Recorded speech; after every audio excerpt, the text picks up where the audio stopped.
All right, so good day everyone.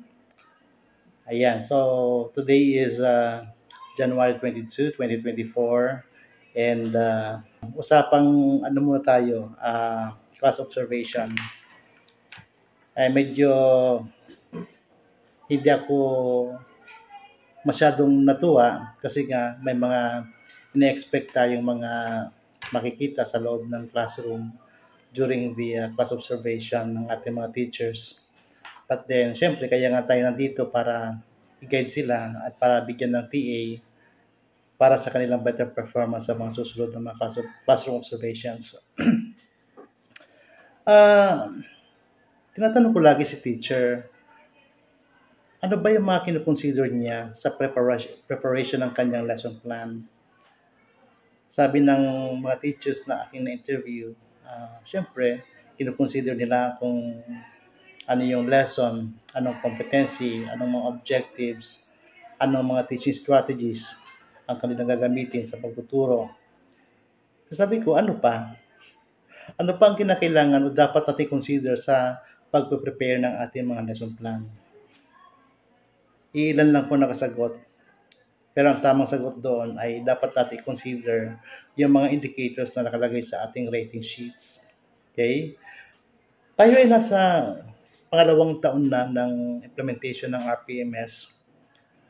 And kung titingnan natin, each year ay syempre uh, iba-iba. May mga natadagdag, may mga natatanggal na mga indicators. So for this uh, year, this school year, meron mga natanggal at meron mga nadagdag. So panibagong adjustment na naman on the part of the teachers. So we really need to consider ang ating mga uh, indicators para at least alam natin kung saan natin ipapasok ang ating mga learning tasks na align dito sa mga indicators na ito. So, dapat alam ni teacher yan. So, before making or deciding on what learning activities na kanila ipapagawa sa bata, dapat alam nila kung ano o kung saan naka-align ang mga activities na yan base sa ating rating sheets. But base sa ating mga indicators na nakalagay sa ating rating sheets.